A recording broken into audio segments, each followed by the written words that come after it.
manifestação expressa em contrário, por favor, Gabriel. Já solicitei aqui. Pronto, acho que agora começou a gravação. Então, vamos lá. Boa tarde a todas, todos e todes. Gostaria de agradecer a presença de todos vocês e todas vocês e todos vocês no nosso evento de hoje. É um evento formativo. Basicamente, nós vamos fazer uma apresentação geral sobre o edital Igualdade e Justiça, 200 anos de independência do Brasil na Bahia, que é o edital número 111 de 2022, o qual traz fomento para propostas de projetos de extensão e assim também como bolsas de extensão. Esse edital ele é fruto de uma campanha de igualdade e justiça que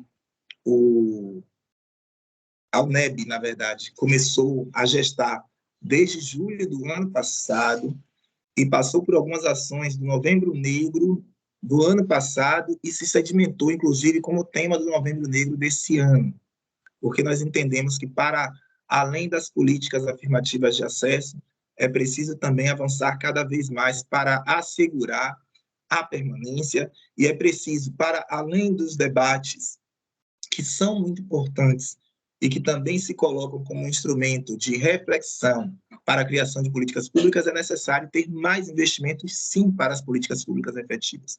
E nós buscamos, através desse edital, conciliando com recursos da PROAF, mas também com apoio da PRAES, da UNEAD e da PROEX, criarmos essa ferramenta pela qual poderemos fomentar alguns projetos.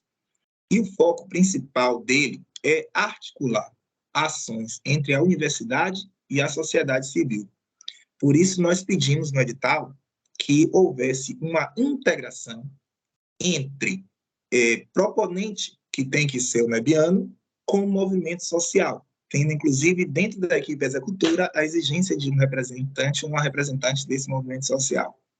Porque o que nós queremos é ter essa cara cada vez maior de universidade extensionista, de universidade que está onde o povo está, e que a gente possa estar escutando, ouvindo todas essas novas falas, essas novas realidades que estão acontecendo e pulsando em nossa sociedade, para que a gente possa se reinventar a cada dia e continuar sendo uma universidade democrática, popular, inclusiva e acolhedora. Então, a finalidade desse edital é esta. Ele foi construído a partir de audiência pública. Nós fizemos uma ampla consulta para ouvirmos o formato em que ele deveria ocorrer. Fizemos diálogo com as pró-reitorias acadêmicas, com as pró-reitorias que financiam o edital também. E, enfim, chegamos à conclusão que o edital ProApex, que era um instrumento que já existe na nossa universidade e que já tinha um certo domínio, já tem um programa instalado, que já tem toda uma construção, seria o melhor meio para a gente executar esses recursos. Então, como muitos já sabem, já está lá no edital, serão projetos no valor de 30 mil, com até 3 bolsistas, e projetos de 10 mil, com até um bolsista, sendo que o valor da bolsa não está exatamente nesse valor de 30 mil e de 10 mil. Com a bolsa, ele vai somar-se um pouco o valor maior, como está lá no edital. Mas, enfim, hoje vocês terão aqui uma apresentação que será feita por Filadelfo Meirelles, que é um analista universitário da PROEX, que já trabalha com o edital ProApex há um tempo, e ele vai fazer uma apresentação e vocês terão a oportunidade de tirar as dúvidas que desejarem. Estarei aqui mediando, contribuindo com o evento e dizer que estou muito feliz em ver vocês aqui conosco hoje, porque durante a audiência, esse foi um tema também que nós colocamos, que durante o período de inscrição, nós faríamos essa escuta para que a gente pudesse tirar as dúvidas, né, aquilo que a gente puder tirar, claro, das pessoas, porque a gente quer garantir uma igualdade de condições na participação.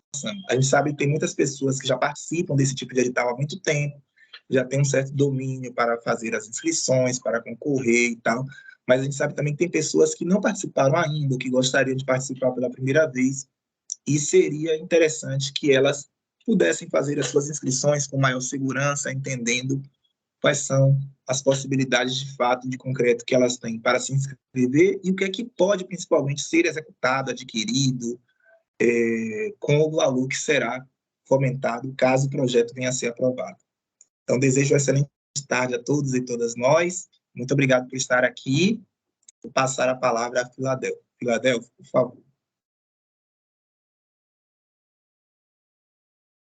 Boa tarde a todas, todos e todes. É um prazer também fazer parte dessa formação, né, de uma ação extensionista tão importante para a nossa universidade, né? Um programa que já faz parte do fomento da extensão universitária, que é o ProApex. Peço desculpas, minha voz está um pouco afônica, né? Mas e também eu estou tentando aqui conectar a câmera, não estou conseguindo. Mas eu vou já disponibilizar o modo de apresentação, né? Onde temos todas as informações que são necessárias, oportunas, né? Quando trabalhamos com termo de outorga e com editais, né? Esse material foi apresentado em algumas ocasiões para esclarecimento sobre o edital ProApex, né? A sua natureza, as suas características e o processo de prestação de contas. Então, acredito que teremos uma tarde bem produtiva, bem participativa. Aguarde só um momento que eu vou disponibilizar o material.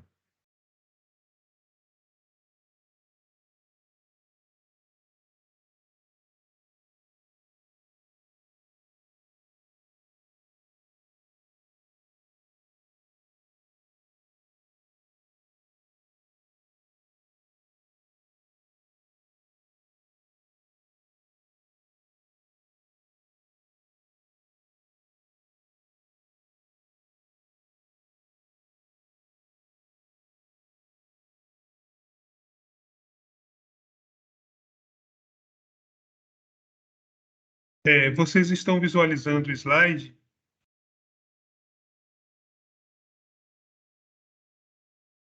Sim. Estão visualizando, né? Pronto, um momento.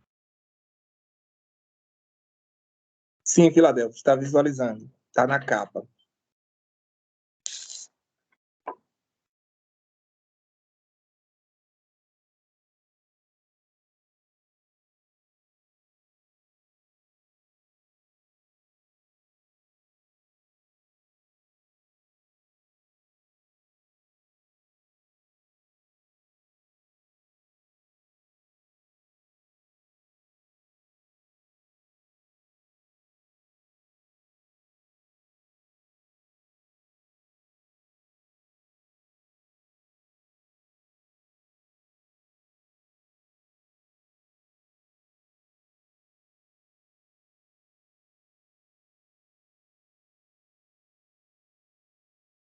Aqui para mim está parecendo um pouco pequeno, mas eu vou procurar colocar numa imagem para que eu possa ver um momento.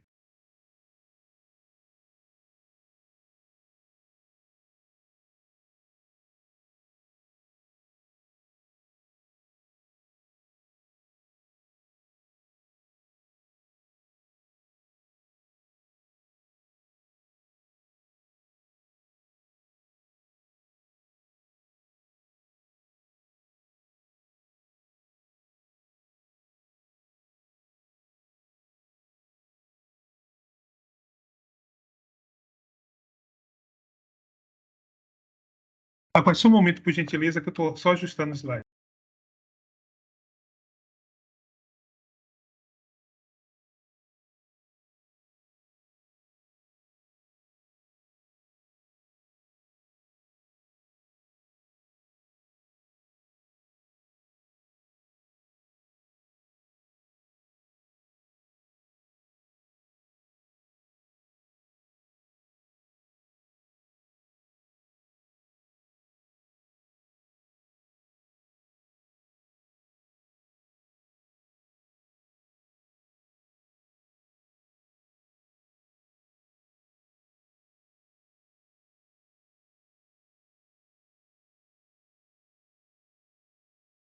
Bom, vocês estão conseguindo visualizar?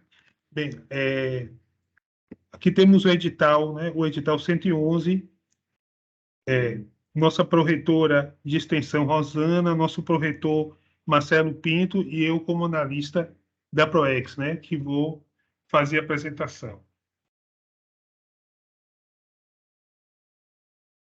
Bem,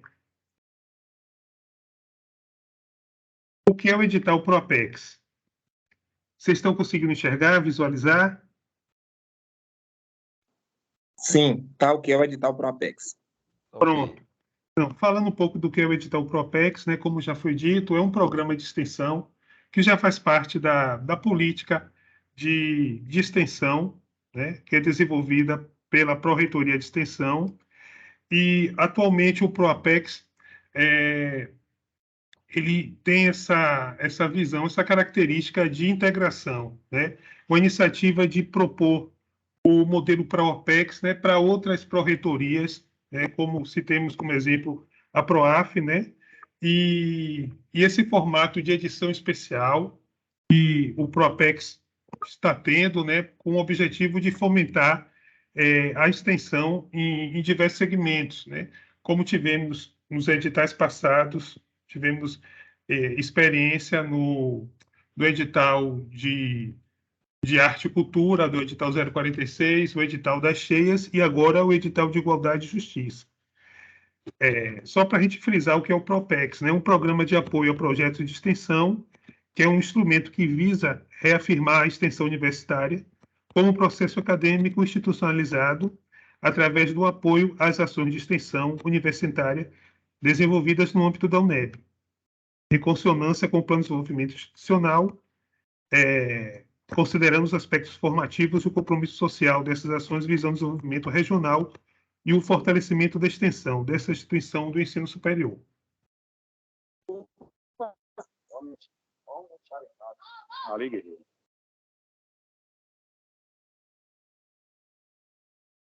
Pronto, melhorou. Para mim melhorou agora, estou conseguindo ler, estou até feliz. Os recursos, né? O que é o edital ProApex? Então, quando a gente fala de edital ProApex, a gente tem que ter em mente o seguinte, que para o edital funcionar, ele passa por todo um processo que vai desde a inscrição, né, que é feita no Sistema Integrado de Projetos de Extensão, que é o SISPROEX, né, até a classificação das propostas, até o enquadramento e o resultado final. Quando temos o resultado final, é que as propostas, né, foram classificadas seguindo os critérios de documentação, de análise dos projetos, se são pertinentes ou não, né, se eles são pertinentes com a proposta do edital, né? Então, é um processo criterioso feito para se chegar ao resultado final, né? Então, é importante dizer isso, que temos todo um aparato, né, para construir o ProApex, que vai desde a submissão da proposta no SISPROEX, na fase de enquadramento, de seleção, entendemos como um mutirão de esforços, né, envolvendo alguns atores, né, como o núcleo de comunicação, que é responsável pela divulgação do edital. Então, é todo um processo, se a gente for pensar, é um processo sistêmico, né, englobador, até se chegar ao resultado final, que é o ProApex. Então, quando se fala no ProApex, os recursos para as propostas classificadas e beneficiadas serão executados pelos coordenadores. Ou seja, o ProApex é um instrumento que permite que o coordenador outorgado, né, que se torna outorgado, ele vai ter um recurso que é disponibilizado para a execução da sua ação, do seu projeto. Então, esse recurso é atendido conforme as prerrogativas no termo de outorga, que é devidamente assinado e acompanhado pelo Núcleo de Pesquisa e Extensão, que é o NUP, ou pelo órgão de lotação do proponente, quando for o caso de órgão da administração central. Então, é basicamente para dizer o seguinte, quando o outorgado, né, o proponente se torna outorgado, então ele vai ser o coordenador da ação, vai ser o coordenador do projeto. E essa ação esse projeto, durante a execução do termo de outorga, né, ele é assinado e acompanhado pelo núcleo de extensão, núcleo de pesquisa e extensão, que tem um papel importante no acompanhamento das ações, né, do termo de outorga, ou do órgão de lotação, se for um edital, se for um projeto que é desenvolvido na administração central, né?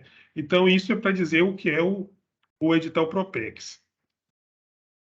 Bem, aqui o que eu fiz, né? Eu peguei os dados do edital 111 de arte e cultura, né, para dizer como se fará o aporte financeiro, os recursos financeiros.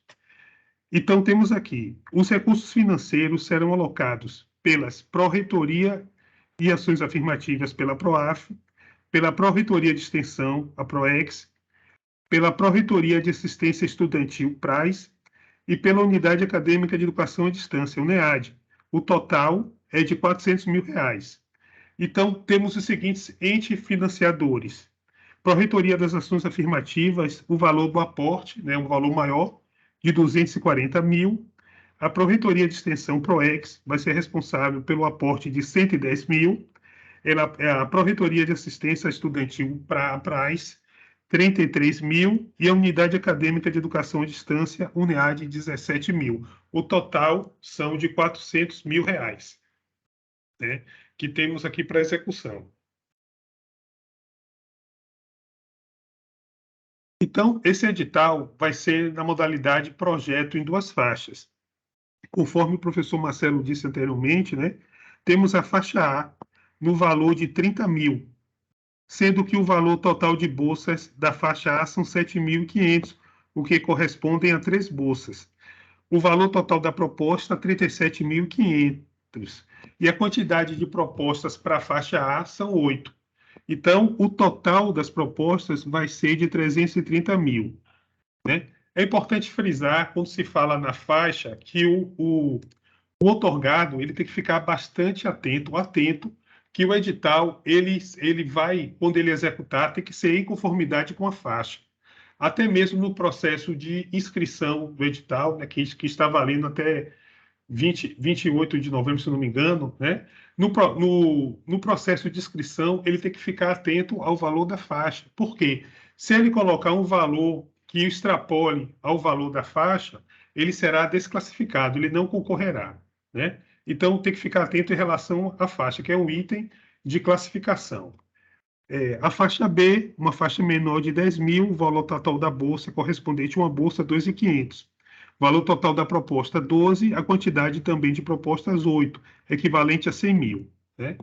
É importante salientar que quando se fala assim, em termos de outorga, tem os valores que são financiados pela outorga, isso aí depois eu vou falar posteriormente, os valores que são financiados pela outorga e os valores que são financiados pelo departamento, entendeu? Eu vou falar isso mais adiante, porque às vezes confunde um pouco. E muitas vezes a pessoa pensa que o recurso que tem, vamos supor, 37.500 para executar. Esse 7.500 vai ser descentralizado pelo departamento, é pago pelo departamento. Estou dando um exemplo. E o valor de 30 mil é aquele valor que é financiado pelo termo de outorga, ou seja, o valor que é publicado em diário oficial. Tá certo? E o valor que vai ser prestado contas no processo de prestação de contas. Vocês estão me ouvindo bem? Ok, tudo bem aqui, obrigado. Pronto. Bem, eu criei esse slide, um slide novo, para dizer o que é o edital Propex, né? Como se dá o processo de formação do termo de outorga a partir do momento que o outorgado ele é aprovado no projeto e esse projeto é publicado, o termo de outorga é publicado em diário oficial, né? Então, até chegar a publicação em diário oficial, vai passar por todo um trâmite que é a formalização do processo através do sistema SEI, né? Então, isso é importante para quem faz o acompanhamento do edital, a pessoa que será responsável pelo acompanhamento do edital, ela vai acompanhar esses processos no SEI, né? Então, só para frisar, a partir do momento que o processo é formalizado no SEI, esse processo vai tramitar sempre entre dois entes que fazem parte do termo de outorga, que é a Secretaria de Contabilidade e Finanças, SECONF, né, que é responsável pelo empenho do recurso, pela disponibilização do recurso, pela CELC, né, que é a Secretaria Especial de Licitação de Contratos e Convênios, e a Proplan, que vai disponibilizar o recurso. Então, é importante ficar sempre atento a essa questão da formalização do processo, porque o processo, ele só vai, o termo de outorga, ele só vai ser firmado a partir do momento que toda a documentação que engloba, né, o termo de outorga, até a publicação do Diário Oficial, passe por essas instâncias. Então, vou ler aqui, é importante frisar o seguinte, quais são os documentos que são exigidos na submissão da proposta? É o termo de compromisso do coordenador ou a coordenadora da ação, que deve ser assinado pelo coordenador, né? Ele se comprometendo a executar o edital. Esse documento, inclusive, consta na plataforma no site da ProEx, na parte de documentação. Quando o proponente for fazer inscrição, né, ele vai fazer a inscrição e colocar no SysProEx esses documentos, assinados, né, por ele, pelo diretor do departamento, pelo coordenador do NUP. Tá certo? Então, termo de regularidade assinado pelo superior da lotação do proponente. Que documento é esse? É o documento que diz que o proponente está regular nas suas funções dentro do departamento ou dentro da unidade que ele atua. Declaração de anuência assinada pelo superior de lotação do proponente, ou seja, declarando a anuência de que o proponente, posteriormente outorgado, vai ter anuência para execução do projeto na unidade ou no departamento. Declaração de aprovação do projeto pelo NUP e homologação pelo Conselho de Departamento ou declaração do titular do órgão de lotação do proponente. Ou seja, o NUP tem um papel importante nesse processo de formalização, né, de submissão de proposta, porque o NUP ele vai declarar se o projeto é aprovado ou não. Vai ser homologado, vai ser declarado pelo NUP e homologado pelo Conselho Departamental. É importante frisar o seguinte, porque se esses documentos estiverem faltando alguma assinatura, não vai adiante a submissão da proposta, ou seja, não será enquadrado por questão de documentação. Mesmo havendo, às vezes, até interposição de recurso para conseguir as assinaturas em tempo hábil, acontece muito do proponente não conseguir as assinaturas e, às vezes, acrescenta a documentação sem assinatura, então passa a não ter valor, né, no processo de seleção. Aqui o plano de aplicação de recursos do PAR, sendo assinado pelo coordenador do projeto, que é o outorgado, e pelo diretor do departamento. O PAR, que é o plano de aplicação de recursos, é o espelho do projeto, do termo de outorga. Por quê? A execução do projeto ele tem que estar em conformidade com o plano de aplicação. Ou seja, todo o projeto vai ser analisado posteriormente, ele tem que estar de acordo com o PAR. Se não tiver de acordo com o PAR, provavelmente a prestação de contas, não digo provavelmente, certamente a prestação de contas apresentará pendências, né, que serão apontadas pela SECONF e o outorgado futuramente não conseguirá baixar ou prestar contas, né? Importante dizer também que o proponente, ao fazer, né, o seu projeto, ele esteja certo do que vai executar no PAR. Por que isso? Porque muitas vezes o que está acontecendo é que durante a execução do projeto, né, o outorgado quer fazer a mudança no PAR, né, durante a execução. É possível se fazer? Sim, mas é algo que atrasa a execução do projeto, porque tem que ter aprovação novamente do departamento, do NUP, né? E esse documento é encaminhado à CELC para posterior publicação. Então, é um trâmite burocrático. E, na prática, muitas vezes acontece da pessoa ter aquela ideia do que vai executar e, durante o processo de execução, querer mudar, né, os elementos de despesa. Então, até mesmo para se ter uma maior celeridade no processo, né, que essa questão do PAR seja sempre bem planejada, né, para que não ocorra imprevistos durante a execução do projeto. Bem, após a divulgação do resultado final, as outorgadas ou outorgados, né, deverão formalizar o processo no Sistema Eletrônico de Informações. Então, é a parte realmente que eu digo assim, que é a parte que começa o termo de outorga. Depois de aprovado, ele vai ter que formalizar esse projeto, esse processo no SEI. Por que o outorgado tem que formalizar esse processo e não a unidade que é a gestora do edital, por exemplo, a PROAF? Não, porque o interesse é do outorgado, ou seja, inclusive isso já foi dito pela CELC, a formalização desse processo vai ser pelo outorgado, que vai nascer no endereço SEI do departamento onde ele atua, né, no departamento ou na unidade que ele atua. Então, assim, quais são os documentos que vão compor, né, esse processo SEI? A CELC exige, né, por uma questão até mesmo de controle, que toda essa documentação que eu falei anteriormente, esses documentos, eles sejam incluídos no processo SEI, né, que é aberto através de um memorando. Um memorando solicitando o recurso, né, feito pelo outorgado através de um modelo normal de memorando que tem no próprio sistema SEI. Ele vai descrever qual ação, né, ele foi aprovado em tal projeto, foi aprovado no edital 111, o valor do recurso da faixa, solicitando a PROAF, né,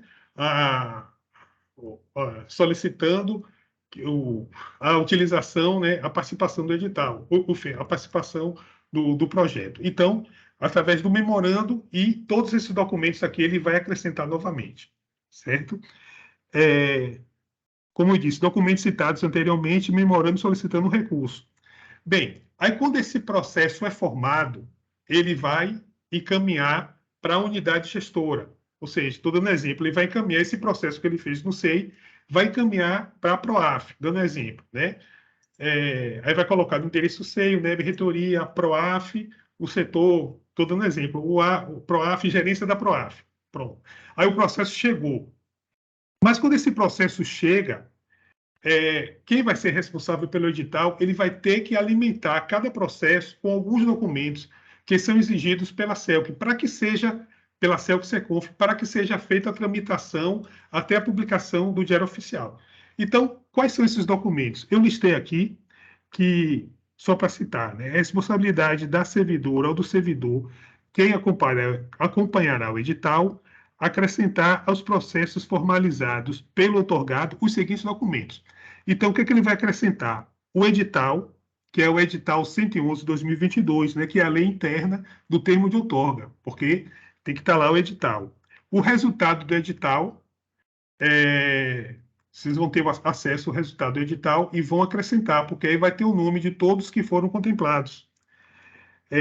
São duas resoluções, acrescentam duas resoluções que são resoluções que legitimaram o PROAPEX, que a CELC sempre exige, que é a resolução número 1193 de 2016 e a resolução número 766 de 2010.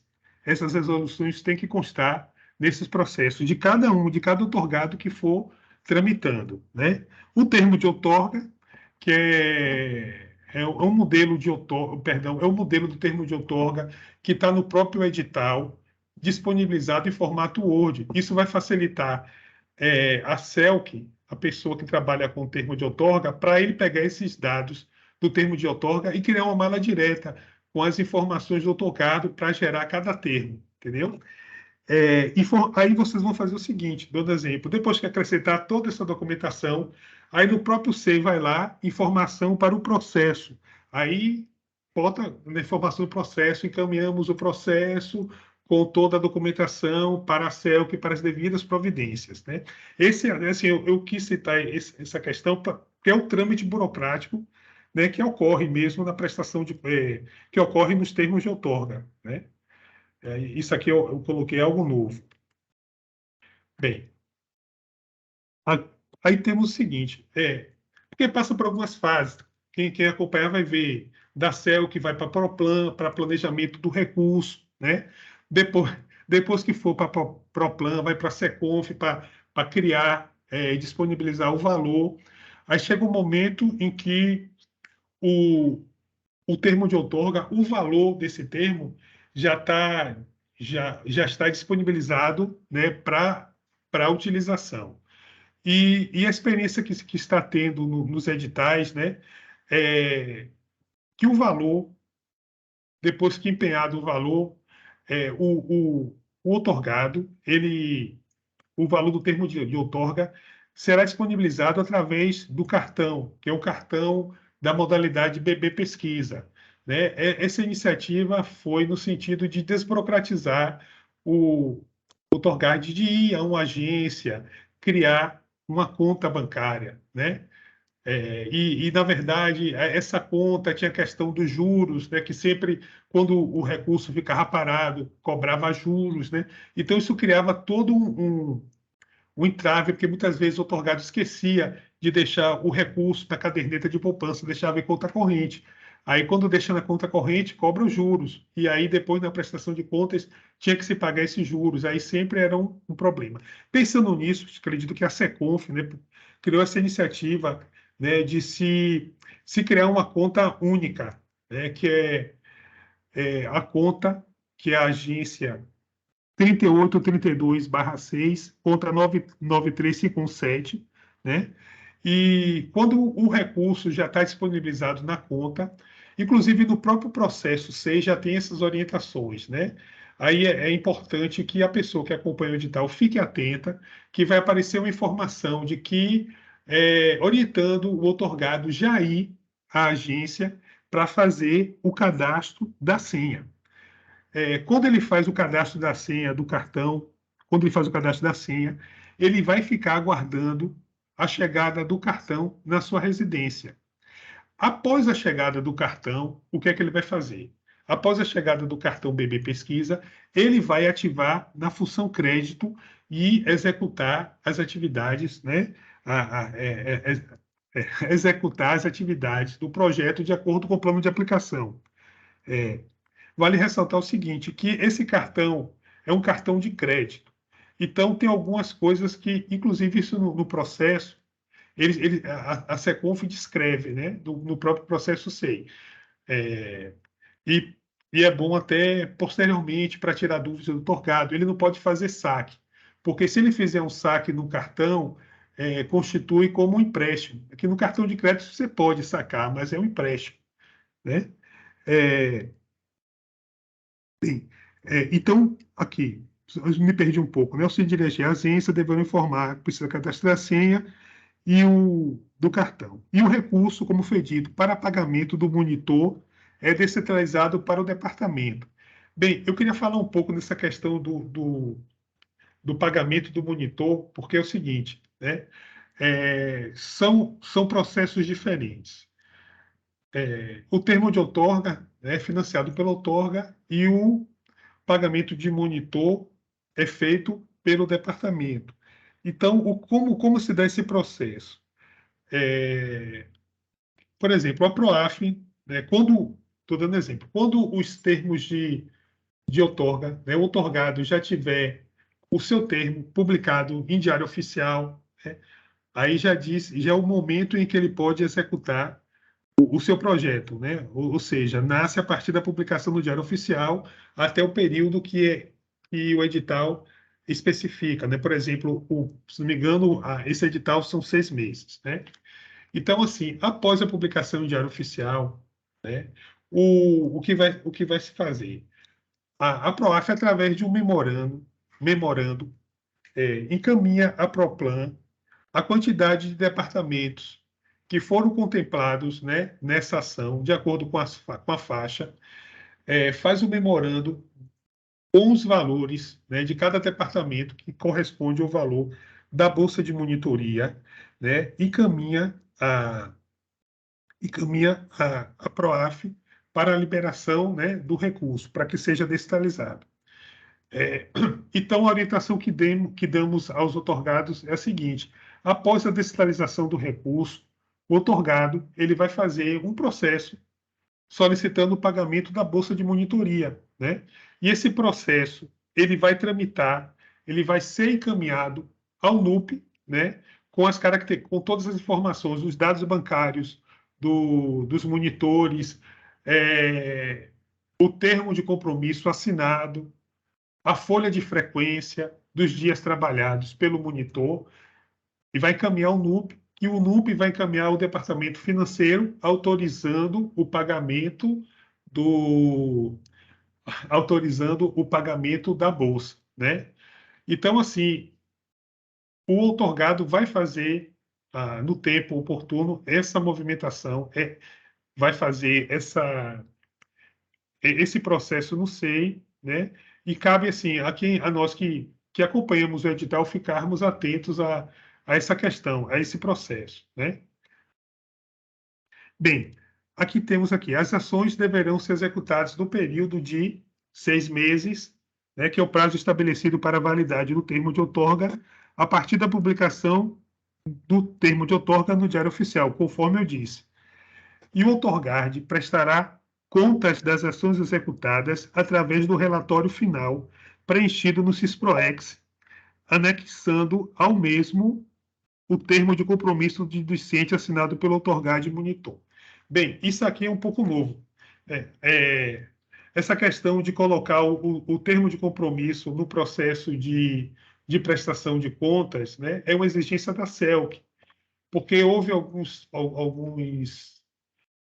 convênios que tiveram problemas em relação a pagamento de bolsa de monitoria. Então, sempre que se puder, se puder, né, no processo de prestação de contas, apresentar todos os documentos que fizeram parte desse processo, melhor, né, porque fica registrado que houve contratação de monitor, que houve pagamento de bolsa de monitoria, né? E sim, e o processo de prestação de contas se dá, eu vou falar dele mais adiante, né, após a finalização do edital, ou após a finalização do termo de outorga, do cumprimento de todas as, né, de todas as atividades, enfim, se faz através do relatório final, né, que esse relatório final pode ser preenchido no sistema, no CISPROEX, né, como eu disse, anexando um termo de compromisso no final, né, na prestação de contas. Bem, eu coloquei os itens que são financiáveis no edital Propex. Normalmente, esses itens são os itens que serão que o outorgado ele vai executar no projeto, que são eles: material de consumo, serviços de terceiro de pessoa jurídica, serviço terceiro de pessoa física, passagens aéreas e deslocamento em território nacional, diárias exclusivamente para servidores da UNEB, efetivo exercício, condoado deslocamento da região, né, de atuação. Essa questão das diárias é só para servidor da UNEB, né? Porque o que acontece às vezes do outorgado não entender de forma errada e colocar no PA diárias para palestrante. Não pode, porque a diárias é gerada no sistema, é gerado um SD no SIS Diárias e só pode quem é servidor exclusivamente da UNEB, analista, técnico ou professor, né? Bolsa de Iniciação e Extensão, como sabemos, também é um item financiado que faz parte do PA, e também tem a questão do material permanente, que os editais, o PROPEX permitem, né, a depender da natureza do edital, né? Tem edital que não permite aquisição de permanente e tem outros que admitem. Então, isso aí são itens que, todos os itens que são financiados pelo edital. Bem, aí o que eu fiz aqui, eu coloquei assim o plano de aplicação de recursos. Quais são os elementos? Vocês estão me ouvindo bem? Alô? Sim. Pronto, que bom. Escuto. Perfeito. Bem, aqui eu coloquei a figura do plano de aplicação de recursos, né? Esse plano de Ok, né? Esse plano de aplicação de recursos, inclusive, foi discutido com a CELC, né? CELC e SECONF, quanto os elementos de despesa, porque teve uma questão envolvendo obrigações tributárias e contributivas, que existia um valor de 20% que correspondia era o valor que eles denominavam o ISS patronal, né? Então, esse valor foi revisto de 20%. Então, quando for contratar pessoa física, serviço terceiro pessoa física, o valor a ser contratado vai ser o valor cheio, não vai incidir o valor de 20% sobre essa contratação. Aí eu vou explicar, eu vou dizer basicamente quais são os elementos e quem é responsável por cada elemento desse. De área civil, se o edital tiver de área, é um recurso que é descentralizado pela Pró-Reitoria. Eu coloquei Pró-Reitoria de Instrução, mas pode ser a PROAF, né? Aqui, porque eu, na hora não... Auxílio financeiro estudante, Bolsa de Iniciação e Extensão, é descentralizada pelo departamento. Ele vai fazer parte do PAR, né? Mas não é um termo de outorga, não é um recurso financiado pelo termo de outorga. Material de consumo é pago pela outorga, material permanente pago pela outorga, passagem e despesas com locomoção pago pela outorga, serviço de terceiro pessoa física também pago pela outorga, serviço de terceiro pessoa jurídica pago pela outorga. Então, quando for submeter a proposta, né, no CISPROEX, tem que ficar atento ao preenchimento do par, né? Porque quando for colocar aqui valor total da outorga, o proponente só vai considerar como valor total os valores financiados pela outorga. Tipo assim, é o somatório do material de consumo permanente, passagem de despesa com locomoção, se tiver, né, serviço de terceira pessoa física, serviço de terceira pessoa jurídica. Aí é o valor total do par. Se tiver, no caso, diária e como vai ter auxílio financeiro ao estudante, esses valores estão no par, mas não entram no somatório final, né? Isso é uma exigência que passou a ser, que passou a valer, né? A CELC, né, fez isso, solicitou que seja feito dessa forma para que ficasse claro quais são os elementos que, quando eles disponibilizaram o plano de aplicação para assinatura, né, para ficar especificado o que é financiado pela outorga e o que é financiado pelo departamento ou pela pró-reitoria.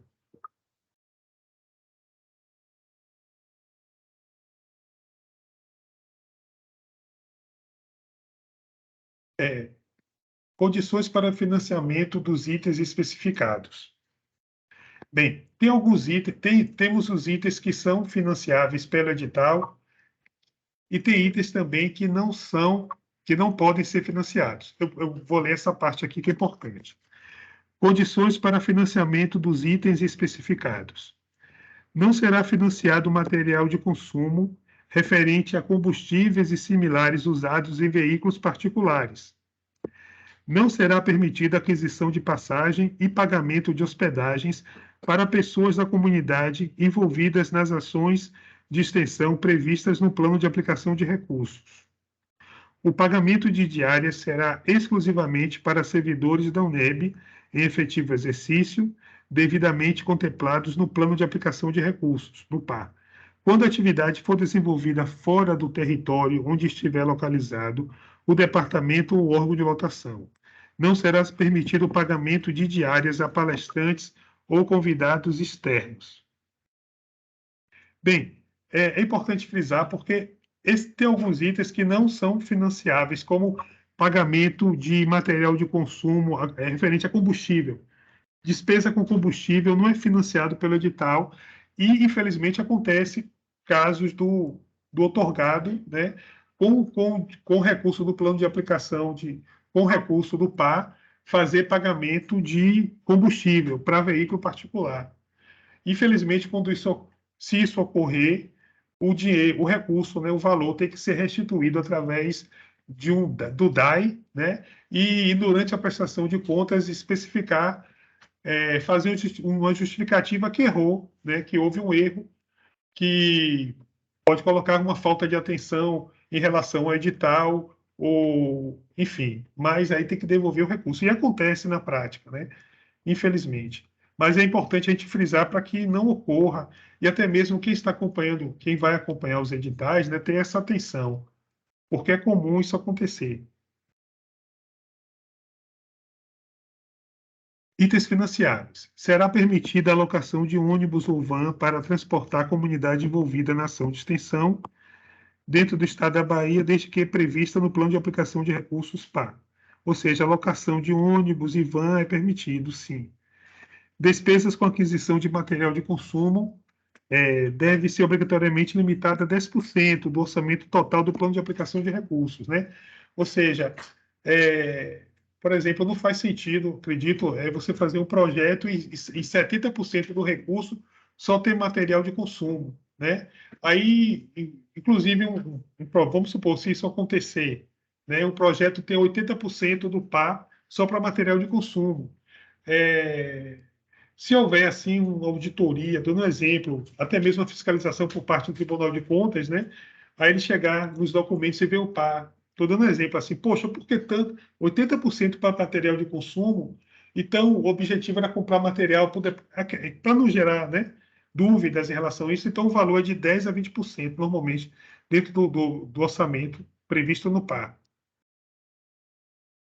Bem, depois de todo o processo, né, como já disse, depois de que o torgado ele realizou todas as atividades dentro do tempo de vigência do edital, né, é necessário que ele preste contas das ações, do o que ele fez, né, e essa prestação de contas se dá através do relatório. Estamos utilizando o relatório preenchido no SISPROEX, né, porque o sistema permite.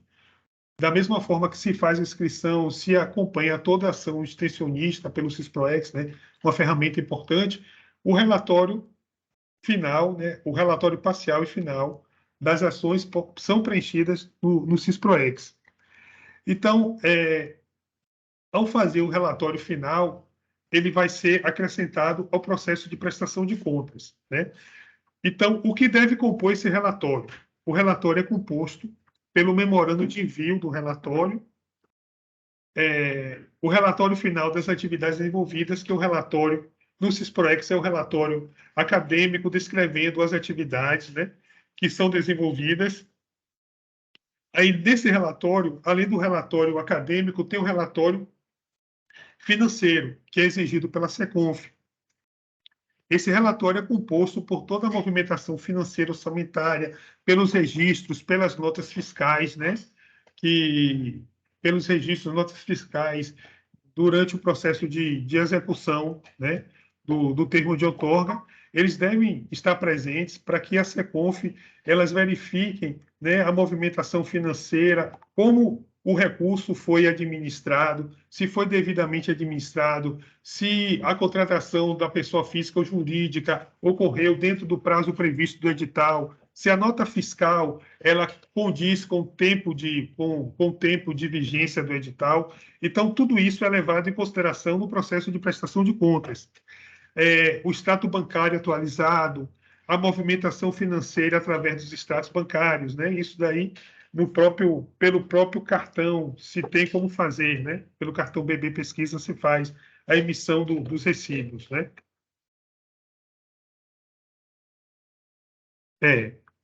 Bem, aqui eu digo, né? importante dizer, o relatório final deverá ser feito no SISPROEX e encaminhado via SEI.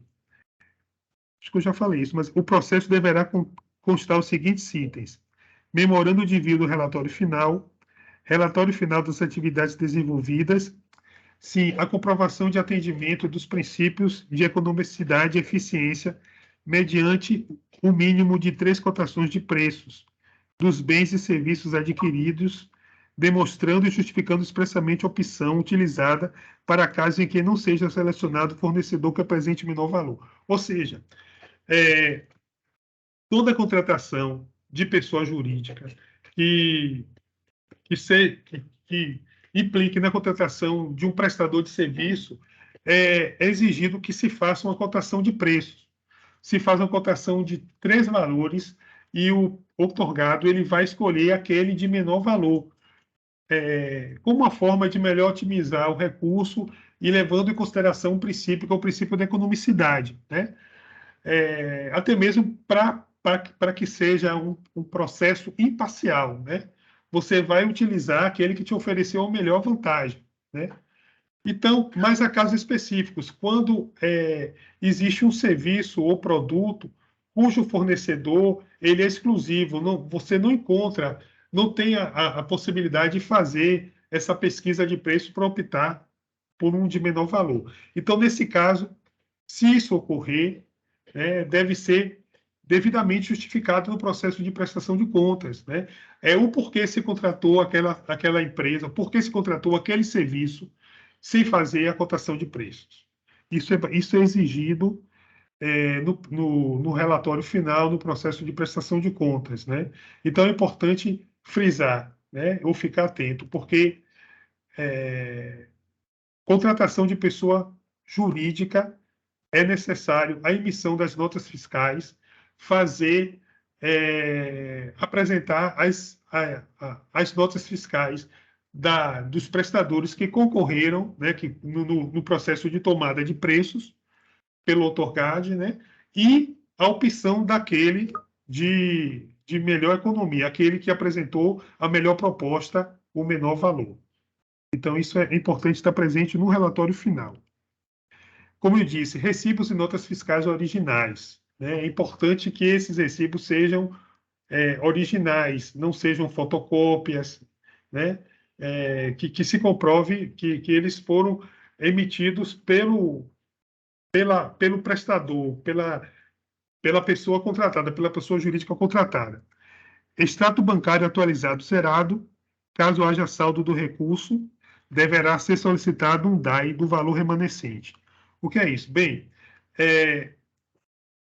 se houve o outorgado, ele não executou o recurso todo e ficou um resíduo na conta, né? Vamos supor que ficou R$200 que não foi executado. Então, esse valor ele tem que ser restituído através de um DAI, que é demonstrativo de arrecadação estadual, né? Ele vai emitir esse documento, que pode ser solicitado junto à SECONF. A SECONF pode fazer, né, o modelo do DAI com o valor a restituir, e ele vai acrescentar ao processo de prestação de contas. O relatório final deve conter também o plano de aplicação de recurso PAR, né, que é importante sempre o PAR estar presente no processo de prestação de contas.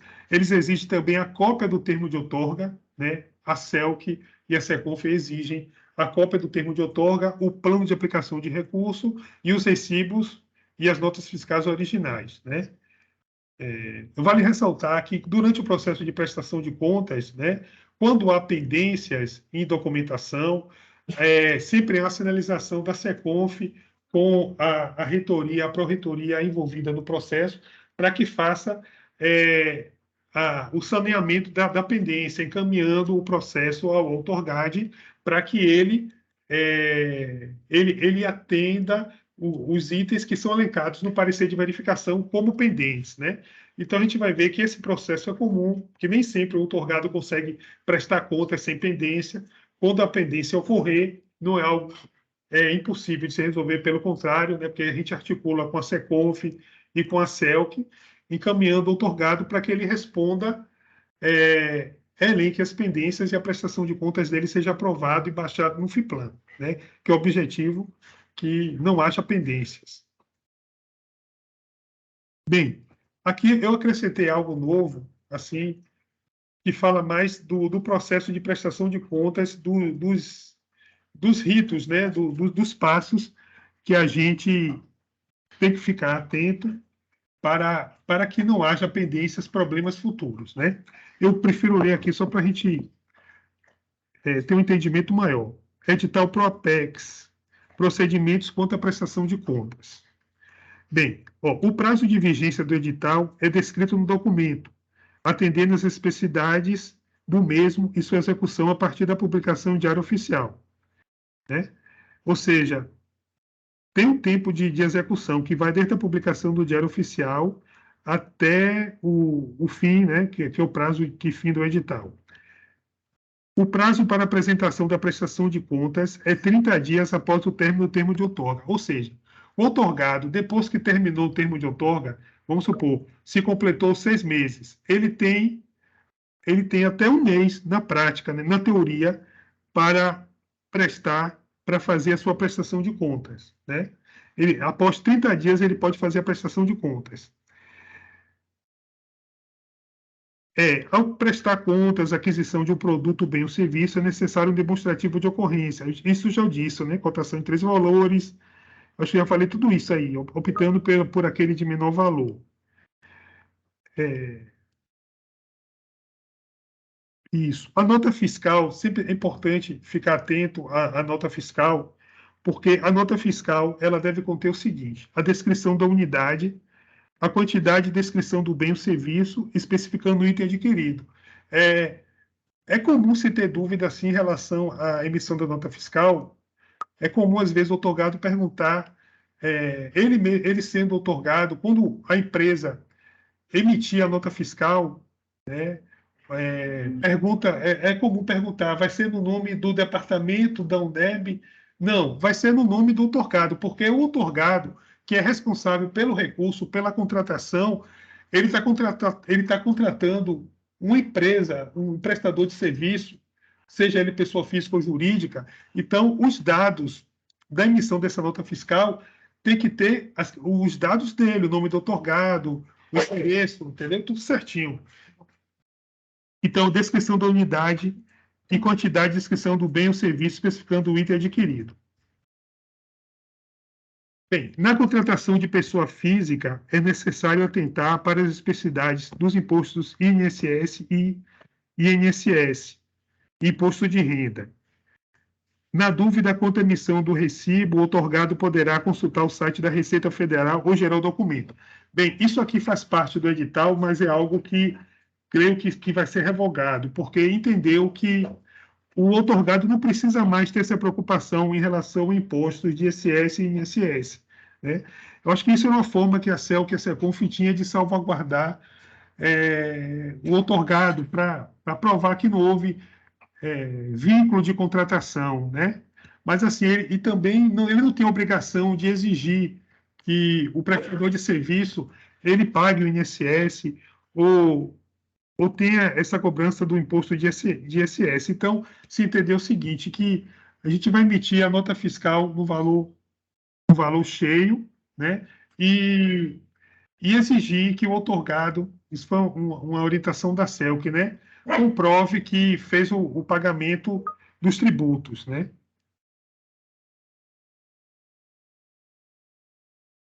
A prestação de contas deverá estar em conformidade com o plano de aplicação de recursos, como eu disse. O relatório preenchido como parcial, ele pode ser convertido em relatório final e anexado ao processo de prestação de contas, né? Isso eu já disse também. Em relação ao recurso não ser utilizado, ele deve ser devolvido através do DAI, né? Então, ele pode acessar o site da Secretaria da Fazenda ou encaminhar um e-mail para a SECONF. O e-mail é prestaçãodeccontas@uneb.br e contendo os seguintes dados: o RG, CPF, o RG do outorgado, o CPF, o endereço completo e o saldo a restituir para a emissão do DAI. Pronto. Aí temos o seguinte: referente aos documentos que devem compor o processo no SEI da prestação de contas, a CELC pontuou os seguintes passos para que o instrumento seja encerrado e possa ser efetuada a baixa no FIPLAN. Bem, aqui eu acrescentei mais um slide, né, que fala das exigências da CELC, né, quanto ao processo de prestação de contas. Então, eu achei oportuno acrescentar, inclusive esse material, creio que vai ser disponibilizado, né?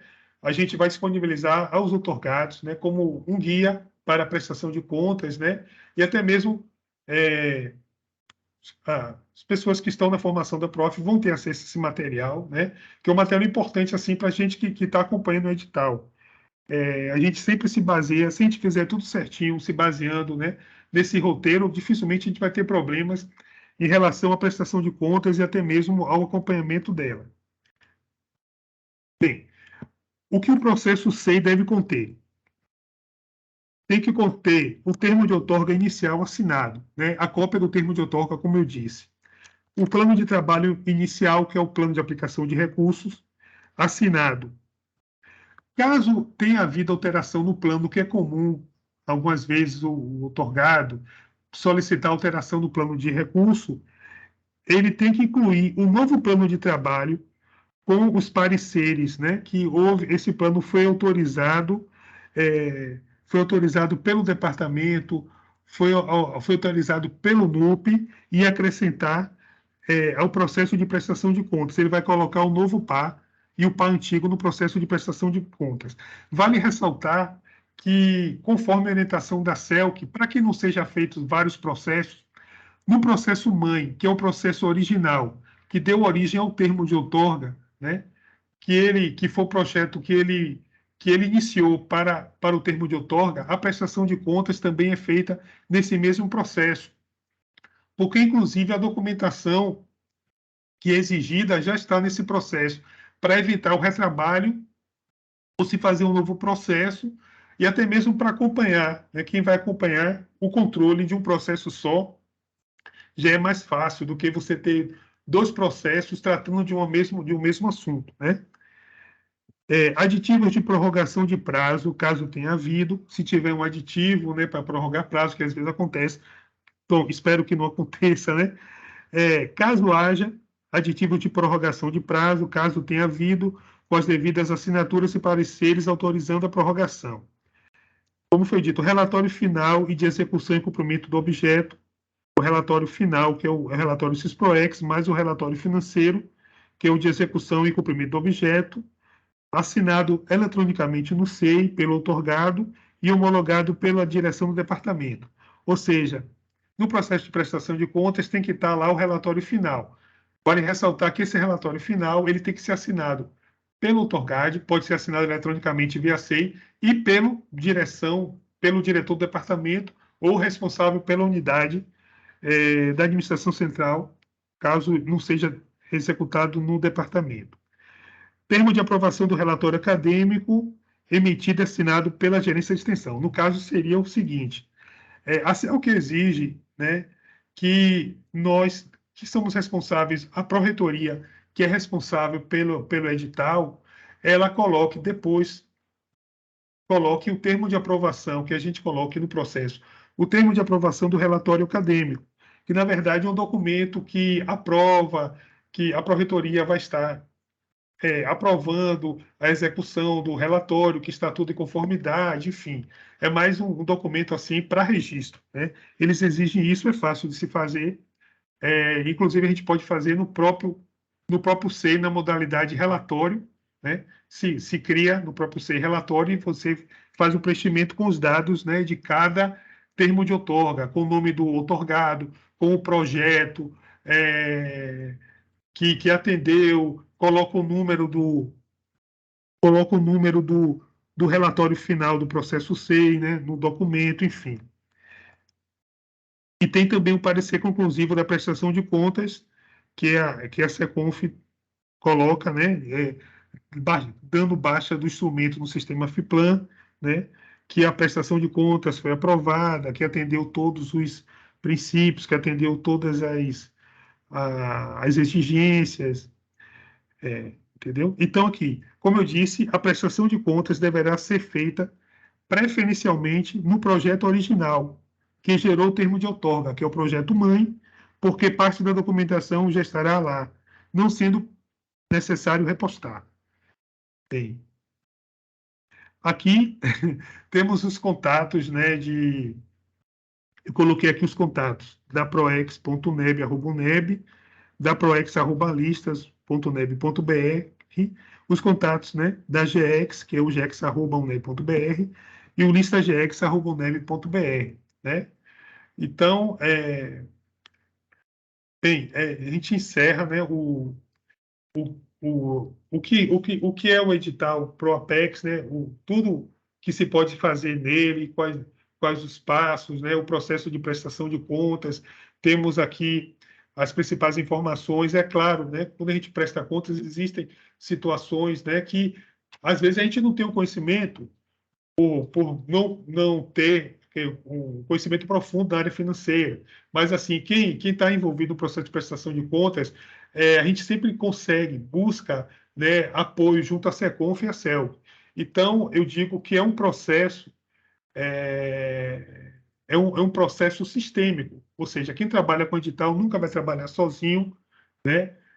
A gente sempre tem que estar atento às determinações, às orientações da SECONF e a CELC, e também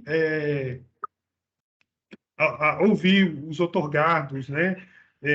Então, um processo assim, digo bem, eu vou usar o termo, é um processo sistêmico, holístico, né? Que no final tudo dá certo. Então, muito obrigado pela participação. Estou à disposição para dúvidas e esclarecimentos.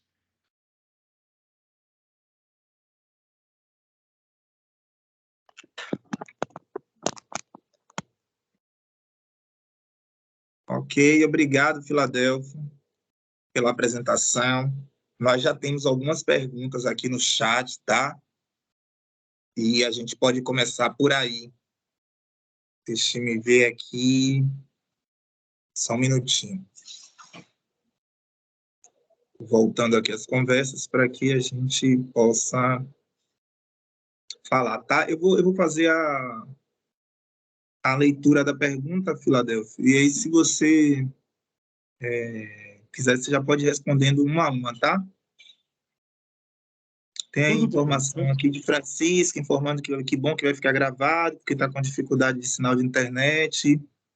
E aí ele diz assim, consta no edital de inscrição que deve ser realizado no CIS-PROEX, anexando o projeto da plataforma SPGU. No entanto, quando fui realizar o cadastro da proposta na plataforma, não havia possibilidade de alterar a data do período de execução para o ano de 2023, inclusive na distribuição da carga horária. Como preencher a proposta com esse erro de programação? Como a comissão vai avaliar a execuibilidade da proposta se o cronograma estará registrado errado? Aí é uma questão de sistema, né, Filadélfia? Isso. Inclusive, o que eu vou é porque nós temos, a gente acompanha o CISPROEX com o nosso colega Richard, né? Então, o que é que eu vou fazer? Pode ser um problema de atualização. Inclusive, ele está acompanhando as inscrições, né? No momento, até ontem ele me falou que já são mais de 6 que se inscreveram, né? Após o feriado, acredito que vão se inscrever mais, né? E aí até o momento 6 ou 7. Eu vou até me informar com ele, mas aí a gente resolve sim. Eu vou passar os dados do professor Francisco Cancela, né, para que a gente veja a questão da inscrição do CIPROEX com a SPGU. Aí isso aí se resolve, não tem problema, não vai inviabilizar nenhum processo. Deve ser um problema técnico que se resolve. Pronto. Tem uma mensagem aqui de Maria dizendo desculpa, mas uma obra aqui no prédio está com dificuldade de escuta e participação. Necessário. Tem aqui também a mensagem de Ana, mas era relativa a questões de internet. Aí tem uma mensagem de Gislaine. Boa tarde. É obrigatório que os projetos da faixa de 30 mil tenham de ser interdepartamentais ou vale projetos entre departamentos, entre projetos de um mesmo departamento? Eu abri até o edital aqui nesse tópico, tá? Estou com ele aberto aqui. E ele diz assim, sobre essa questão dos projetos, né? Sobre a questão da faixa A e da faixa B, né? Deixa eu ver aqui novamente. Poxa, que mudou o posicionamento aqui na hora que eu fui abrir, assim, é no item 4.4 do edital. Diz, compreendem-se em projetos da faixa A, que são aqueles de 30 mil, aqueles constituídos em rede entre departamentos. Então, eu entendo que podem ser departamentos diferentes que estejam no mesmo campus. Não diz necessariamente que teriam que ser de campos diferentes. Por exemplo, Salvador tem 4 departamentos. Podem ser 2 departamentos do campo, poderia ser 2 departamentos do campus 1. Aí aqui diz assim, unidade acadêmica entre departamentos / unidade acadêmica, ou entre departamentos e centros e núcleos, entre centros e núcleos e entre núcleos e unidades acadêmicas, em rede. Então, assim, também pelo que eu estou entendendo aqui, você pode fazer, por exemplo, entre departamentos. Rede, seria o caso de um departamento e a unidade acadêmica tipo a UNEAD. Poderia ser entre departamentos e um centro de pesquisa, né? Vou dar um exemplo aqui, por exemplo, tem em Paulo Afonso, tem o departamento Campus 8 e tem o Apará, o centro lá. O COM, aqui também está dando a possibilidade de centros e núcleos. Não deixa expresso necessariamente que teria que ser departamentos diferentes. Você tem alguma informação relativa a isso, Filadelfo, dos editais anteriores para o Apex? Bem, professor, é porque assim, cada edital tem suas características próprias, né? Assim, pelo que eu entendi, vi que pelas faixas, né, é possível sim fazer essa questão entre departamentos. Então, como está respaldado no edital, acho que não tem também, problema. assim, pelo projeto que eu participei da construção, né, da concepção do edital, a ideia é que, quando a gente fala entre departamental, nesse caso, é que a execução do projeto, de alguma forma, ela transborde para além dos departamentos. Então, que não seja quando a gente fala em um projeto de 30 mil, que ele seja em rede, é que você consiga comprovar que o projeto ali vai ser apresentado e ele não vai alcançar só aquele departamento da onde a pessoa está vinculada. Por exemplo, eu vou fazer vamos botar assim, eu vou fazer um seminário presencial no departamento tal, então só aquele departamento vai ter acesso, talvez. Mas se eu for fazer, por exemplo, um podcast, que é algo que vai estar na rede mundial de computadores, vai alcançar todos os departamentos. Não quer dizer necessariamente que ele tivesse que ter a articulação no corpo executivo de pessoas de departamentos diferentes. Exato. Professor, completando, eu lembrei de um exemplo do edital 024, que tivemos com o edital de cheias, né?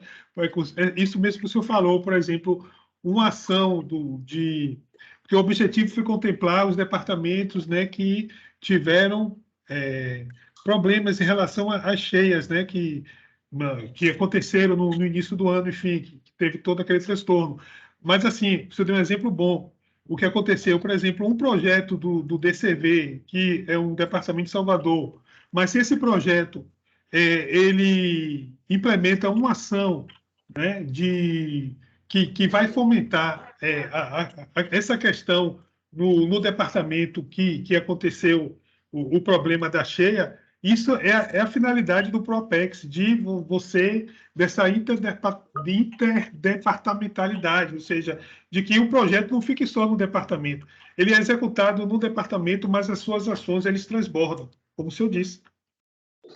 Exatamente. Então, partindo aí pela lógica, a gente chama de interpretação finalística, né, da norma, a ideia é essa. Quando a gente fala, os projetos de 30 mil terão que ser aqueles projetos em que você articula centros, núcleos, departamentos, de forma que ele é executável em mais de um departamento, né? Porque ele consegue atingir toda a universidade, transborda para fora da universidade, etc. Vamos ver aqui a outra pergunta de Wilson. Quem está de licença-prêmio pode ser proponente do projeto? Tá? Olha, essa questão, olha, o que está previsto no edital, que o proponente ele não pode estar afastado, né, das suas funções. Isso. Tanto é que tem um documento que é a declaração de anuidade, que o diretor do departamento ele vai, durante o processo, né, de inscrição, o diretor do departamento ou responsável pela unidade vai dizer que o proponente ele está em pleno exercício das suas funções e não está afastado das suas atividades. Então, assim, a questão de afastamento, qualquer que seja, por licença, por motivo de saúde, impede, né, a participação do proponente. Exatamente, não pode. É no item 6.3 do edital. Condições a serem observadas pelo proponente. A. O coordenador ou coordenadora do projeto aprovado não poderá se afastar, ou seja, ele não pode se afastar depois de proposto. Então, se ele já está afastado, nem pode propor. A interpretação lógica que decorre desse artigo é essa. É tanto que no item B diz, caso ocorra afastamento, transferência, remoção ou o coordenador do projeto será imediatamente cancelado e os recursos que forem liberados para a ação deverão ser devolvidos. Então, quem está de licença médica, ou licença prêmio, ou licença sem vencimento, qualquer que seja o afastamento, não pode, tem que estar na ativa. Cheguei aqui, professor Wilson, depois do professor Wilson veio... Deixa eu ver aqui... Marival. Sou colaborador numa instituição que é a Associação de Segmento Cultural Afro-Brasileira. A instituição pode participar desse edital ou só funcionários e alunos formados para o curso de extensão? Olha, as associações, movimentos sociais em geral, ONGs, elas podem participar como equipe que vai dar suporte ao projeto e também com um dos seus membros integrando a equipe executora, até porque tem que ter alguém de movimento social na equipe executora. Agora, o proponente tem que ser um professor ou um técnico da UNEB, ou professora ou técnica. Por quê? Porque a carta de outorga vai ser publicada em favor dessa pessoa, que é quem vai prestar contas à universidade. Estou correto, Vadel? Está correto, sim, professor. Existe, sim, a possibilidade, né, do edital Propex de que pessoas da comunidade participem, né, como equipe executora, mas, assim, a responsabilidade pelo termo de outorga, né, é do outorgado e... Exatamente.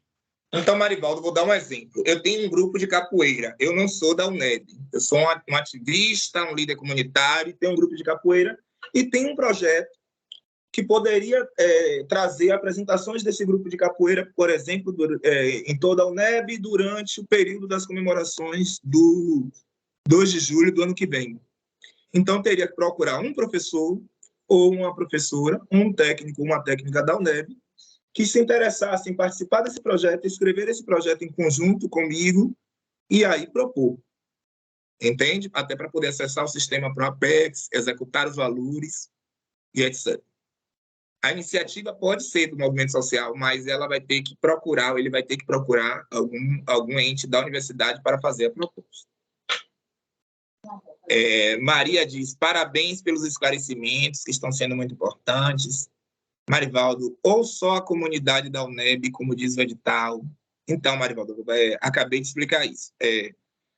A ideia é que alcance a comunidade externa à UNEB, mas para fins de regulamentação de proposta, para fins de prestação de contas, tem que ter um ente da UNEB na equipe executora sendo proponente e coordenador. A Ana, acho que é Ana Cleide, diz assim, se o participante for do Estado e não for da UNEB, recebe as diárias e as passagens pelo PAR? A questão da diária é exclusivamente para servidores da UNEB. Ou seja, o CIR-diária só permite o pagamento da diária para quem é servidor da UNEB. de outra instituição, do Estado, eu creio que não, porque aí é outro procedimento. Inclusive, até para a emissão da SD, né, tem que ter aprovação né, do departamento, da pró-reitoria, e tem que provar que é um funcionário que está em pleno exercício dentro do projeto, dentro do departamento. Essa questão, só dando exemplo assim, professor, porque é importante falar, essa questão da diária, muitas vezes o outorgado não tem entendimento e, por exemplo, contrata um palestrante importante e não entende que acha que ele deveria ter a diária, né, o pagamento da diária, mas se for solicitar o pagamento da diária, não tem como, porque essa solicitação SD se dá dentro da UNEB, não pode ser paga para uma pessoa Exatamente. de fora. Tem que ser pelo CISDiária. Então, o que pode ser feito? Se você vai contratar um palestrante, por exemplo, você pode contratar a passagem, a compra da passagem, contratar a compra da hospedagem, não é isso? Pagamento da hospedagem, e pode, se for o caso, pagar para o labore ao palestrante, como serviço de pessoa física, eu imagino. Não poderia pagar pelo sistema de diária, né? Exatamente, professor. Isso, inclusive, consta como item financiado pelo edital. É pagamento de passagens, né, aéreas. Até porque a diária normalmente é para cobrir as despesas relativas à hospedagem, alimentação, etc. Então, você pode fazer esse pagamento para a pessoa por um outro formato que não necessariamente a diária. Agora, se for alguém da UNEB, pode receber via diária. Vamos ver aqui, Maria diz assim, se for o único fornecedor na região, por exemplo, mas é sempre difícil lidar com isso, como é que é feito o pagamento? Ela pergunta, eu acho que aqui tem duas perguntas, viu? Que ela pergunta se for o único fornecedor, entendo assim, se eu não tenho como fazer a cotação com 3 fornecedores, e a outra pergunta seria como é feito o pagamento do DAI, dos valores remanescentes, ou seja, a devolução do valor, né? Pronto, pergunta interessante, né? Em relação à questão de contratação de fornecedor exclusivo, dando exemplo, vou dar um exemplo. Vamos supor de uma localidade que só tenha uma empresa de ônibus para fazer a cotação de passagens, né? Então, faz a contratação justificando o porquê não fez a cotação dos 3 valores, informando que é apenas um fornecedor, ou às vezes quando um produto é exclusivo, um item específico, que não se pode fazer essa cotação, justifica no processo de prestação de contas o porquê não fez a cotação dos 3 valores. E daí a Seconf vai analisar se é um fornecedor realmente exclusivo de um produto ou serviço, né? Então, é possível, sim, fazer essa contratação sem fazer o processo de tomada de preço, que é a cotação de 3 valores. Em relação à restituição do DAI, é feito através de um recibo, que é um documento de demonstração, devolução de arrecadação estadual, que é o DAI. Esse documento ele pode ser obtido através de um e-mail, né, encaminhado à Seconf, como foi dito. O outorgado, o outorgado vai colocar no e-mail prestaçãodecontas@uneb.br, né? Vai colocar o RG, o CPF, o endereço dele, o valor que ele vai restituir. A partir do momento que ele fornecer esses dados para a Seconf, é gerado o DAI, que a Seconf encaminha para o e-mail dele, né? Aí ele já emite o DAI, faz o pagamento e acrescenta ao processo, né? Ou a gente mesmo que está acompanhando o edital pode fazer essa solicitação junto à Seconf, encaminha o e-mail com os dados com o valor a restituir, né? E a Seconf nos devolve, a gente encaminha para o outorgado para que ele faça o pagamento e acrescente ao processo. E lá na frente a gente pode unir PROEX, Seconf e PROAF e fazer um momento formativo com as pessoas que tiverem as propostas aprovadas para orientar a prestação de contas, né? Lá na frente, já no momento adequado da prestação de contas também, né? Que a gente pode restringir um dia só para discutirmos esse assunto. caso haja alguma dúvida. Mas é super simples, eu já fiz a devolução através desse DAI. A gente passa um e-mail para essa prestação de contas, a Roboneb, e aí eles nos dão a orientação. É super simples, a gente preenche, paga e a Seconf toma as providências. Marcelo Filadélfia, eu tenho uma pergunta. Certo. Só um minutinho, Pila. Pode só concluir o chat, já está concluindo.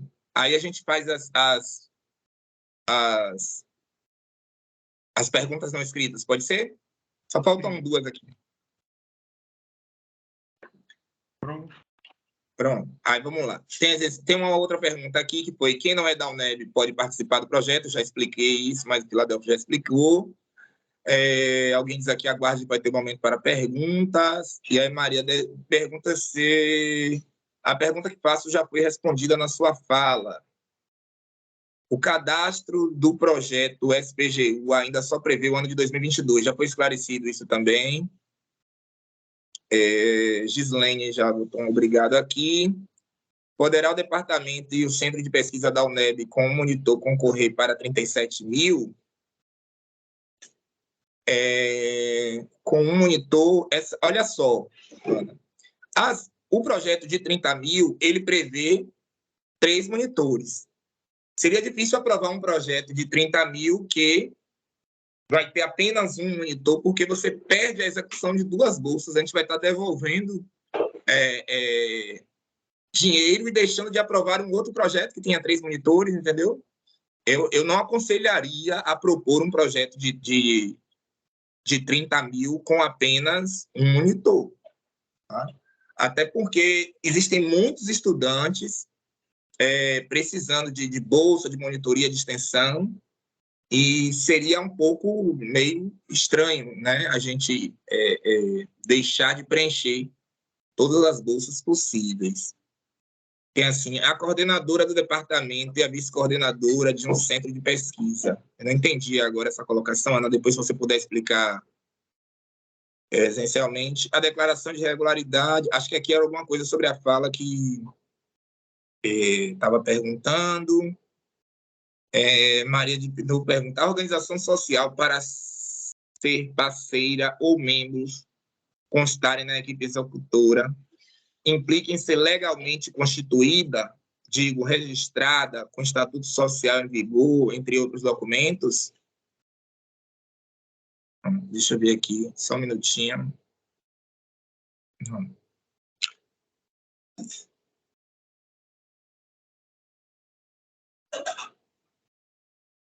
No edital, ele não fala expressamente sobre essa necessidade, viu, Maria?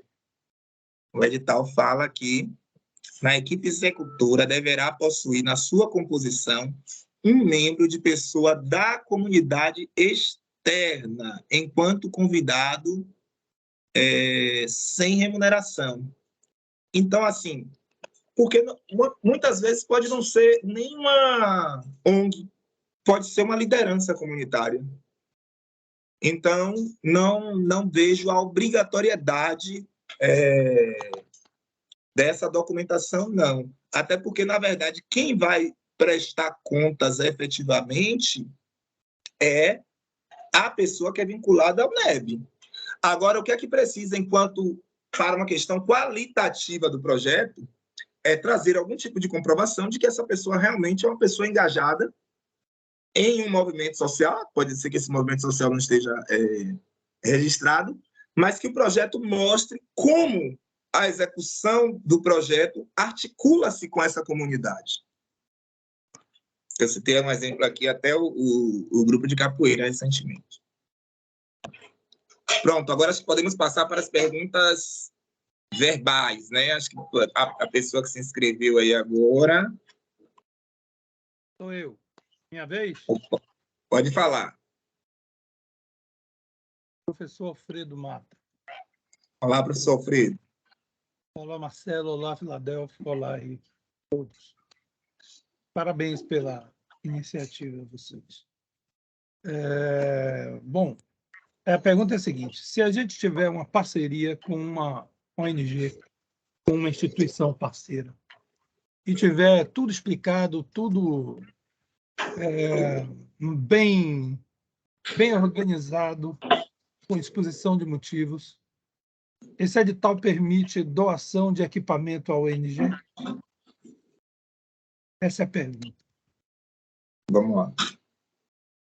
Filadelfo, eu vou deixar essa pergunta com você, que é da parte da execução. Bem, a questão de aquisição de material permanente,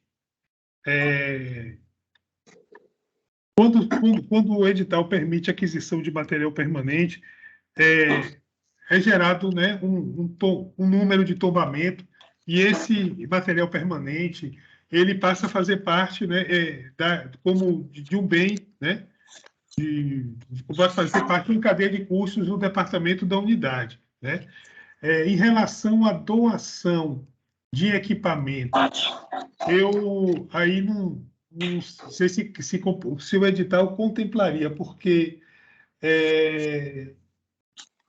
toda aquisição de um bem ou de um material permanente é exigido, inclusive, no processo de prestação de contas, que esse bem ele tenha uma utilidade dentro do projeto ou uma posterior utilidade dentro do departamento. Eu não sei se o edital, acredito que o edital, em relação à questão de doação de equipamento, se permitiria, entendeu? Acredito que não, porque, assim, aquisição de permanente, inclusive, para solicitação de material, para aquisição de permanente, é um item que faz parte, né, do termo de outorga, que vai fazer parte também do processo de prestação de contas, e, enfim, né, e, inclusive, até mesmo, posteriormente, o Tribunal de Contas, ele verifica, né, ele verifica como esses elementos de despesa eles foram executados, né? Então, talvez fosse um questionamento: utilizou o recurso do edital para financiar outra instituição que não o NEB, entendeu? Então, isso é algo assim que a gente não tem assim uma clareza quanto a essa questão da doação de equipamento dentro dos editais Protex, entendeu? Então, algo novo assim que poderia a gente utilizar posteriormente, mas... Até porque o item 7, que fala dos itens financiados, ele não fala em material permanente, ele fala em material de consumo, diária, civil, passagens e etc. Né? Aí, lá na frente, mais à frente, no 7.2, ele vai falar que não será financiado material de consumo de combustíveis. Fala também que não é possível aquisição de passagem para pagamento de hospedagem de pessoas envolvidas nas ações de extensão previstas no plano de aplicação. E aí vem também o pagamento de diárias, será exclusivamente para servidores da UNEB. Fala das despesas com aquisição de material de consumo, novamente, devem ser obrigatoriamente limitadas a 10% do orçamento total do plano. E as condições de bolsas de extensão, ou seja, não se refere em nenhum momento a equipamentos permanentes. Aí, razoável a dúvida do professor Alfredo, até por não se referir, eu entendo que, na verdade, quando o item coloca aqui itens financiáveis e não coloca o material permanente, é porque nem poderia adquirir o material permanente.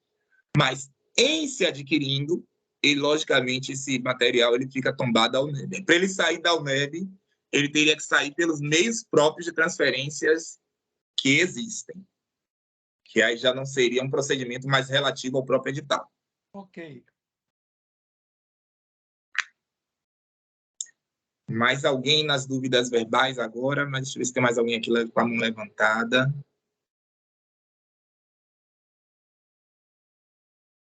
No momento não tem mais ninguém com a mão levantada.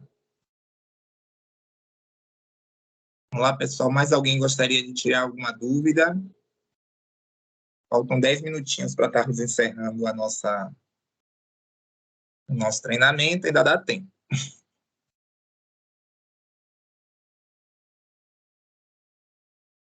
Parece que não. Então, Vocês estão bem, me pessoal. ouvindo? Boa tarde. Bem, Por favor, Ana, pode Estão me falar. ouvindo? Ou é Ana Estamos lhe ouvindo. Cleide? Eu estou com uma dúvida. Você não entendeu a pergunta, não foi? Foi, Quando a não gente entendi. fala, quando temos um projeto que o coordenador é do departamento e o vice-coordenador de um centro de pesquisa, isso caracteriza o trabalho em rede? A pergunta é essa. Se pode, entendeu? Se isso caracteriza como se fosse rede, como se fosse... Porque o centro pode até estar vinculado ao departamento, mas não é vinculado 100%, entendeu? Por exemplo, o departamento de educação tem lá o GESTEC, tem a PPG Educ, tem o CPEDR, mas, assim, eles às vezes caminham, alguns deles têm uma certa autonomia. Então, é porque a gente está com essa pergunta de uma pessoa lá, e aí a gente está querendo essa resposta. Aí por isso que eu estou perguntando. Entendi. Sim, é considerado em rede, por quê? Porque, como você falou, o centro, ele, embora ele esteja dentro de um departamento, ele tem uma certa autonomia. Todos os nossos centros, na verdade, eles funcionam para todo o NEB. Eles acabam estando em um determinado lugar, mas eles não produzem conhecimento e pesquisa e extensão apenas naquele lugar onde eles estão lotados. Normalmente, tudo que é produzido nos centros de pesquisas acabam transbordando para toda a UNEB. A ideia do projeto de 30 mil, que tem essa articulação em rede, é que a gente possa criar condições disso, que seja algo executável, que transborde para além de dentro do departamento. Então, entendo que atende, sim. Porque o edital não fala que tem que ser um centro de outro departamento. Entende? Certo, tá bom. Obrigada. Até porque, na verdade, a ideia mesmo, o centro não pertence ao departamento, né? Ele está em um departamento, mas ele não é. Ele tem tanto que tem centros que não estão necessariamente dentro de nenhum departamento. Por exemplo, os centros do Pelourinho ali, CRDH, o CEPAI, de Adorim. Não é? Enfim. Tá bom. Tem mais alguma outra pergunta, gente?